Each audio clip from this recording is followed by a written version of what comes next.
All right, guys, quick video today. I got an interesting comment last night, maybe this morning, I'm not sure. And it's a comment that at first blush you may look at it and think it's a troll comment, but I don't think it is. I think he makes some good points. But first I need to set the stage for this. So yesterday I was talking to Darren, and Darren told me that his R8 overheated while he was shooting stills. This is in context of a conversation, someone asking if the camera overheated in stills mode, and I didn't know. I didn't know. But Darren experienced this, and he has since actually pointed me to a channel called Let's Go Birding.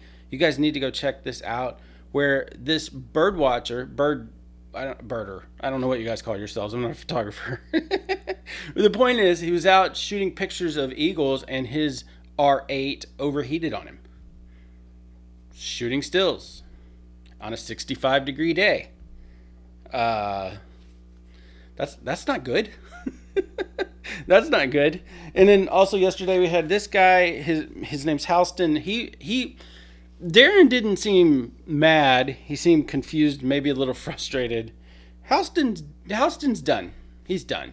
And so that led me to go and explain my own experience with what we know as the Canon cripple hammer, and you can watch that video if you want. I won't recap all that now, but just little things that Canon does to cripple their cameras, which this guy named Albedo.33 took issue with, and this is what I want to talk about today. And I'm just going to read this and then we'll talk about it, because I think that we agree on more than we don't. Okay, so he wrote, I disagree that there's a, quote, cripple hammer on the R8. The R8 and R6 Mark II are twin cameras. If you want a bigger body that dissipates heat better, IBIS, dual card slots, better shutter, and a bigger battery, then you pay $1,000 more and get the R6 Mark II. It's simple. If you don't want those things, or want to save $1,000 and then get the R8, why would someone get the R8 and then whine about all the things that they knew weren't included? Pony up for the R6 Mark II if that's what you need. Personally, I'm more than happy with the R8 since I wanted a much smaller body size for travel. I'd have gotten the R6 Mark II if I didn't want those compromises. Now, first off, I'm going to say I'm really glad that you're happy with it and it's doing what you need it to do. That's great. That is fantastic. No, full stop. Good. Now, I'm going to start off by saying I don't think I've ever complained about it not having IBIS dual card slots or better shutter. So I'm going to assume that that's just directed at the internet. That there are people probably out there complaining about that, but I don't think that's directed at me. And then I want to talk about what I agree with him on, because surprisingly, like I said, I agree with him more than I disagree with him. One, yes, they are twins. I'm assuming you mean fraternal twins, because they don't look alike on the outside. But yeah, they are twin cameras. They have the same guts, the same sensor and everything in there. But here's well, let me go on here. I agree with him that more expensive cameras should be better. There should be more. You should get something for your money. That makes total sense. And I also agree with him that this would make a great travel camera. That's the reason why I bought mine. So I get it. And I will say this, like, the camera is such a great size. It is fantastic to hold. It fits in a bag and you forget it's there. It's a really nice camera. It really is, for stuff like that. So yes, I totally agree with him on all those things. Now here's where I disagree, and hopefully this can lead to dialogue and kind of a consensus on the part of the collective internet, because we are not each other's problems. We're not. We have one company who's on the other side, and the more they split us up, the less leverage that we have, and I'll explain that more later.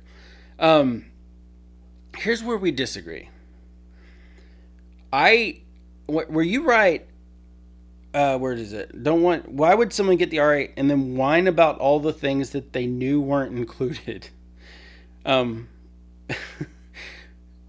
There's no way you could know that this camera was going to overheat or at least how fast it would overheat. Now you could say, well, it's a small camera. Of course it's going to overheat. Well, every camera is smaller than a bigger camera that exists somewhere in the world, and not every camera overheats. So the fact that this overheats, maybe it's inevitable, but maybe not this easily. Maybe this. Let's go with this. Let's go to the most basic common denominator that I think we can all agree on. Let's leave video out of the question. Can we all agree that a camera should not, a $1,500 camera should not overheat shooting stills? Is that like too far out there, or is that something we can all decide that we agree on? Because I feel like that is a pretty safe spot where we can go, hey, this firmware, this camera either wasn't made correctly, if this is a real true overheating and that nothing can be done about, or this firmware is half baked, it's not done yet. Can we agree on that? I mean, a photographer should be able to take this out and take pictures of birds on a 65-degree day and not have to worry about it. Right?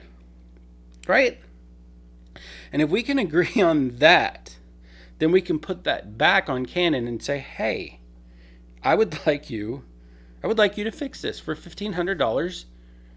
I don't think you need to pay for an upgrade to get it to actually take the pictures. I mean, the whole time. Obviously, it takes some pictures before it overheats, but like that's really all you ask of a camera, right? So if we could get that fixed in the process, maybe us video guys will get a little more time back on the 4K 60 front, which is what we all want, and we all win. We all win. And I know this sounds crazy to suggest this, but there's a precedent for this. Okay, the R5. I've gone through this before. Give me just a second here. When this came out, when the R5 came out, everything you're saying is exactly what they were saying about this. It came out. It was shooting 8K. And it was overheating. Why is it overheating? Like, I don't understand. Well, then somebody on the other side would say, it's a small-bodied camera. It doesn't have a fan. What did you expect? If you want a cinnamon camera, again, I'm just gonna have to roll with that because I keep doing it accidentally. If you want a cinnamon camera, pony up the money, buy a cinema camera. That's exactly what you were saying.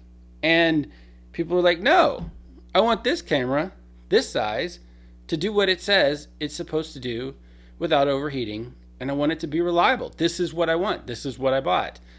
I don't want to pay $500 or $1,000 more for a C70 or a R5C. And you know what happened? Enough people complained, and lo and behold, there was a firmware that came out and fixed it. And now this camera will not overheat in 8K. I've recorded for 30 minutes of 8K just to see if it would do it, and it doesn't overheat because we complained. This camera is not getting hot. Even when it shuts down, it's not too hot to touch. It's not even close. It's exactly like this was when it shut down with the early firmware. Like, you could take the battery out of both of these when they overheated, right? And you could mess with it and you could touch it. You could put it on a baby's belly. It wouldn't hurt it, you know? Now, after the firmware update, it did get warm. And it did. You could tell that it was building up heat. I believe that this camera is reaching some sort of heat threshold because I tested it. You know, you can watch my previous videos and you can see how you can manipulate it just by keeping the camera cooler, but it's just not getting that hot. There's room. They could make a firmware update and at least have the camera be able to shoot stills. Come on. But if we could get like a battery's worth, I know that sounds crazy. A battery's worth of 4K 60, 40 minutes. That would be fantastic, and it would probably come with them making those adjustments, and that's what I want. But I will say this, like, what I don't like. Let me start here. What I don't like is I don't want people jumping. I would prefer in my world, I would prefer people not jump to a more expensive camera because this one doesn't do the basics of what it's supposed to do. I'm fine with it not having IBIS. I'm fine with it not having dual card slots. That's fine. Like that, like you said, that was what was in the brochure. But I don't think you need to spend $1,000 more to be able to shoot stills. Period. Again, that's over exaggerating it. Obviously, it shoots stills for a while before it overheats, but I don't even want to split those hairs. I think they can do that. I think they can do that, you know? And that's where I stand on this. But above all of that, like over the top of all of that, I believe that the consumer should get whatever they need. So if Albie do 0.39, if I said that right, if he is totally happy with his R8, great. If somebody else doesn't want to risk it because they're in Canada, I didn't pull that comment, but there's a person in Canada who has to pay 15%, like put it back, or restocking fee if they return something. I can understand jumping straight to the R6 Mark II. I wish there was another way, because I don't want to reward Canon's bad behavior, because again, they proved with this, it didn't have to overheat. It did it for a reason. Cameras don't overheat on a timer without a lot of people being involved. Everything in software is done by a group. There are people who ask for things, they collect specs, they test it with end users. Like nothing happens. This is not like one dude who decided to mess this up. It's all of this software stuff it's all planned out. It's all very expensive. Excuse me. They knew what they were doing when they made this. They made exactly what they wanted to make, and they knew what they did when they made this, and they knew exactly what they wanted to make, because that's how software development works for a big company. And I think this company can do better. In the meantime, as consumers, we're all on the same team. We all win when they fix this, all of us. So let's go ahead and call something bad that's bad, so that we can get it better for Canon's sake. And in the meantime, like if people want to jump to Sony, I'm okay with that. If people need to jump to the R6 Mark II, this is the R5, but the R6 Mark II, I'm okay with that. And if people are happy with this, I'm okay with that. You know, but the more pressure we can put on Canon to do the right thing, so that's not necessary, the more likely we are all to win. But I'd never jump on somebody for, I'm going to buy this because I need something. Yeah, of course. Buy what you need if you can't trust this, because this is what we have. Like if I decide to keep this, I'm going to keep this based on what it's showing me today. That's my only choice. I'm not going to, if I keep it, I can't keep it thinking they're going to fix this in the future. I have to keep what I have now and then be delighted if they fix it in the future. That's exactly what happened with this, and it was great. The day I found out the IBIS wobble and overheating were largely fixed in a firmware update, I wasn't expecting it. It was wonderful. It's wonderful. And I'm hoping this happens with this. Again, I'm not totally sure I'm going to keep this, but if I do, it'll be based on, exactly what he said. It's going to be a travel camera. I know what I have now. And again, don't confuse me testing it and broadcasting this. Again, I'm not totally sure this was directed at me personally, but this is the only way people are going to know, is when other people who have the gear tell you, because Canon is not going to push this out on their social media. Hey, guess what? The battery overheats or the camera overheats and the battery is really short in 4K 60. I mean, they're not gonna. It may be in a user manual, but usually you buy the camera before you get the user manual. So I think you get the point. If you guys have any thoughts on this, again, thank you for this comment. Even the confrontational nature of it, I think you had some really good points and you started some good discussions. So I really appreciate that. Y'all keep the comments coming. I appreciate them. If you're enjoying this channel, please subscribe. I'm having fun doing this, and I'd like to continue doing it if you guys are interested in continuing to watch. See you guys in the next one. That's it.